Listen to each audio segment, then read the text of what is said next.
ధన్యవాదాలు అధ్యక్ష. నాకు ఒక ఇంపార్టెంట్ సబ్జెక్టు పవర్ మీద మాట్లాడే అవకాశం ఇచ్చినందుకు. అధ్యక్ష, మనందరికీ తెలుసు కరెంటు అనేది మన సొసైటీకి మనందరికి కూడా ఆక్సిజన్ లాంటిది. చాలా క్రిటికల్ ఇష్యూ. అటువంటి ప్రాముఖ్యత ఉన్న పవర్ సెక్టర్ని ఏ విధంగా మనము అంటే క్యాజువల్గా తీసుకోకుండా పవర్ సెక్టర్లో ఏదైనా నిర్ణయం తీసుకునేటప్పుడు ఎంతో ఆలోచించి నిర్ణయం చేస్తే తప్పితే మనము పవర్ ప్రొడ్యూస్ విషయంలో అయినా సరే, ప్రొక్యూర్మెంట్ విషయంలో సరే,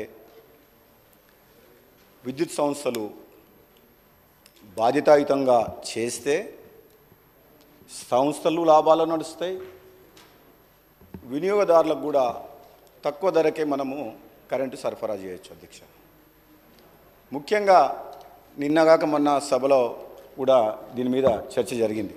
ముఖ్యమంత్రి గారు కూడా చెప్పిండ్రు, గత ప్రభుత్వం 10 ఏళ్ల కాలంలో చేసిన నిర్వాహకం వల్ల ఏ విధంగా అయింది అని కూడా చెప్పిండ్రు. కానీ వాళ్ళకి నచ్చట్లేదు. అయినా నేను కాంట్రవర్సీ వాళ్ళని విమర్శించాలని చెప్పేసి నాకు ఆ ఉద్దేశం లేదు. కానీ కొన్ని వాళ్ళు నిర్లక్ష్యంగా బాధ్యతారహితంగా తీసుకున్న నిర్ణయాల వల్ల ఈరోజు పవర్ సెక్టర్ అంతా డోల్ డ్రమ్స్లో అయిపోయింది. అది మనం ఫస్ట్ అసెంబ్లీ సెషన్లో కూడా శ్వేతపత్రం ప్రభుత్వం పవర్ మీద బాగా క్లారిటీ ఇచ్చింది, ఇరిగేషన్ ప్రాజెక్ట్స్తో పాటు. అధ్యక్ష, పదే వాళ్ళు చెప్తుండ్రు రైతులకు మేము ఉచిత కరెంట్ ఇచ్చినామని చెప్పేసి. రైతులకు ఉచిత కరెంట్ అనే కాన్సెప్టు ఇంట్రడ్యూస్ చేసింది ఆనాటి కాంగ్రెస్ ప్రభుత్వం. వైఎస్ రాజశేఖర రెడ్డి గారు గ్రేట్ లీడరు. రైతుల మీద భారం పడకుండా వ్యవసాయ రంగాన్ని కాపాడాలనే ఉద్దేశంతో ఎంతో ఆలోచన చేసి మొదలుపెట్టింది ఆనాడు. దాన్ని దృష్టిలో పెట్టుకొని ఆనాడు అప్పటి ప్రభుత్వాలు, ప్రతిపక్షాలు దుమ్మెత్తిపోసినాయి, ఇవ్వలేరు అని చెప్పి. 100% రైతులకు ఉచిత కరెంట్ ఇచ్చి, ఇది రైతుల పక్షపాత ప్రభుత్వము, ఇది కాంగ్రెస్ పార్టీ రైతుల కోసం పనిచేస్తుందని చెప్పి నిరూపించుకున్న ప్రభుత్వం ఆ రోజు. ఆనాటి ప్రభుత్వం రాబోయే రోజులను దృష్టిలో పెట్టుకొని రైతులకు ఉచిత కరెంట్ ఇవ్వాలంటే రాబోయే రోజుల్లో డిమాండ్ని దృష్టిలో పెట్టుకొని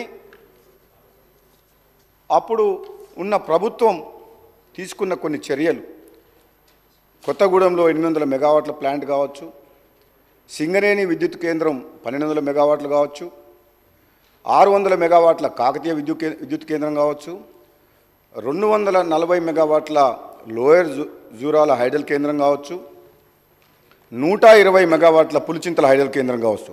ఆనాడు ప్రణాళికలు రచించి అప్పుడు మొదలుపెట్టిన ప్రాజెక్టులు. మొత్తం తెలంగాణ ఏర్పడే నాటికే 2960 మెగావాట్ల విద్యుత్ ఉత్పత్తికి అవసరమైన పనులు అప్పుడే స్టార్ట్ చేశారు. అధ్యక్ష, ఇంకో విషయం ఏంటంటే, తెలంగాణ ఇచ్చిన కాంగ్రెస్ పార్టీ ఆనాడు యూపీఏ ప్రభుత్వం కూడా ఆంధ్రప్రదేశ్ పునర్విభజన చట్టాన్ని రూపకల్పన చేసినప్పుడు తెలంగాణ ఉద్యమంలో ఆత్మ బలిదానులు చేసుకున్న అమరుల కళను సాకారం చేయాలంటే రాష్ట్రం ఏర్పాటు అయితే, జనాభా నిష్పత్తి ప్రకారం అయితే, ఆస్తుల పంపకం విషయంలో 58.32% ఆంధ్రప్రదేశ్కు, 41.68 తెలంగాణకు. అదే విద్యుత్ ఉత్పత్తి విషయంలో రాష్ట్రం ఏర్పడిన నాటికి తెలంగాణలో సంక్షోభం అన్న విద్యుత్ రంగంలో రావచ్చని చెప్పి దృష్టిలో పెట్టుకొని 53.89 తెలంగాణ రాష్ట్రానికి విద్యుత్ విభజన చట్టంలో న్యాయం జరగాలని చెప్పి చేయడం జరిగింది. అధ్యక్ష, ఆ చర్యల వల్ల యూపీఏ ప్రభుత్వం పునర్విభజన చట్టంలో ప్రత్యేకంగా విద్యుత్ రంగంలో మనం తెలంగాణకు అన్యాయం జరగొద్దని చెప్పి జనాభా నిష్పత్తిని కాకుండా ప్రత్యేకంగా విద్యుత్ రంగాన్ని దృష్టిలో పెట్టుకొని ఆనాడు తీసుకున్న చర్యల వల్ల 1800 మెగావాట్ల కరెంటు అదనంగా మనకు తెలంగాణ రాష్ట్రానికి వచ్చింది అధ్యక్ష. మరి ఇవన్నీ ఎంతో సెన్సిటివ్ ఇష్యూస్, ఎంత జాగ్రత్తగా తీసుకోవాల్సిన నిర్ణయాలు కాబట్టి ఆనాడు కాంగ్రెస్ ప్రభుత్వం అయినా యూపీఏ ప్రభుత్వం అయినా ముందు చూపుతోటి ఈ రైతుల ప్రయోజనాలను దృష్టిలో పెట్టుకొని నిర్ణయాలు తీసుకొని ముందుకు పోయింది అధ్యక్ష. ఈ తెలంగాణ రాష్ట్రంలో రైతులకు కరెంటు కష్టాలు లేకుండా కాపాడేందుకు ఆలోచన చేసిన విషయం అధ్యక్ష. అటువంటిది ఈరోజు అధ్యక్ష ప్రతిపక్షంలో ఉన్న నాయకులు, పెద్ద మనుషులు, ఇక్కడ నిర్ణయాలు తీసుకున్న పెద్ద మనిషి లేడు, హౌస్కు లీడర్ ఆఫ్ ద అపోజిషన్ అయితే లేడు.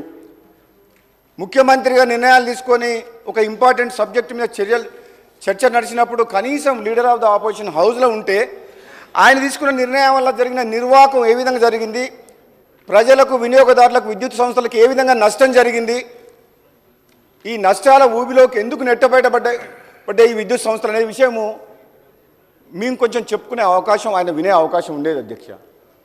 మన దురదృష్టవశాత్తు ఏంటంటే మీసా నాయకులు అంటారు మీ నాయకుడు రాలేదంటే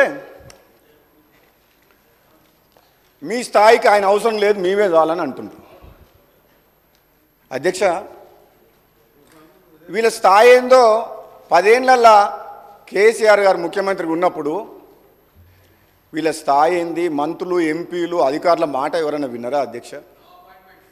నో అపాయింట్మెంట్, ఒంటెద్దుపోకడా, నిజం ఉన్నట్టు అట్లా కాదు ఇట్లా అని చెప్పే అవకాశం వీళ్ళకి ఎవరికైనా ఇచ్చిండా అధ్యక్ష? ఆయన అంత దమ్ము ధైర్యం వీళ్ళకు లేదు, ఆయన వినేవాడు కూడా కాదు.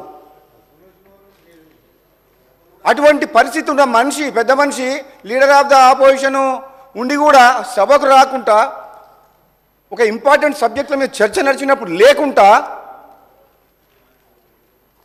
వీళ్ళంటారు మరి లీడర్ ఆఫ్ ద ఆపోజిషన్ ఎందుకు ఉండాలి అధ్యక్ష? మరి అటువంటిప్పుడు ఆయన సభకే రానప్పుడు ఆయన అవసరం లేదని వీళ్ళే అంటుండ్రు. మరి మీరే మీ లోపల ఎవరో ఒకరు సభలో లీడర్గా మీరు ఎల్ఓపి కాండి. ఆయన అవసరం లేనప్పుడు మరి ఇక సభకే వద్దనుకున్నప్పుడు ఆ పొజిషన్లో ఆయన అవసరం ఏముంది? ఉండాలి అధ్యక్ష, రావాలి. ఆయన చేసిన మంచి పనులుంటే ఈ కాంగ్రెస్ ప్రభుత్వం ఈరోజు రైతులు 2004లో ఆశీర్వదించినట్టు మళ్ళీ 2023లో కూడా రైతులు నమ్మకంతో కాంగ్రెస్ పార్టీ మళ్ళీ అధికారంలోకి వస్తే మాకు మా ప్రయోజనాలు మమ్మల్ని కాపాడుతారన్న నమ్మకంతో ఈరోజు రైతులు మాకు అధికారం ఇచ్చిండ్రు. అంటే రైతులకు కాంగ్రెస్ పార్టీ ప్రభుత్వం మీద, కాంగ్రెస్ పార్టీ మీద, రాహుల్ గాంధీ నాయకత్వం మీద, సోనియా గాంధీ గారి నాయకత్వం మీద అంత నమ్మకం ఉంది అధ్యక్ష. వాళ్ళ అధికారంలో మేము వచ్చినప్పుడు మేము ఏం చెప్తున్నాం? మేము తీసుకున్న నిర్ణయాలు ఏంది? మరి మీ 10 ఏళ్ళు మీరు ప్రజల అవకాశం ఇస్తే మేమేమేం పొరపాట్లు చేసిండ్రు? ఒకవేళ పొరపాట్లు చేసిన దాని మీద కూడా ముఖ్యమంత్రి గారు కూడా కమిషన్ ఏర్పాటు చేసిండ్రు. మళ్ళీ సుప్రీంకోర్టు ఇన్వాల్వ్ అయ్యి జడ్జిని కూడా, కొత్త జడ్జిని అపాయింట్ చేయమన్నారు. ఎంక్వైరీలు చేస్తున్నాం. కానీ మేము చెప్పే మంచిది ఏదైనా ఉంటే, మీ సూచనలు కూడా మీరు ఏదైనా మంచి చెప్తే మీరు వినండి, ఓపికతోటి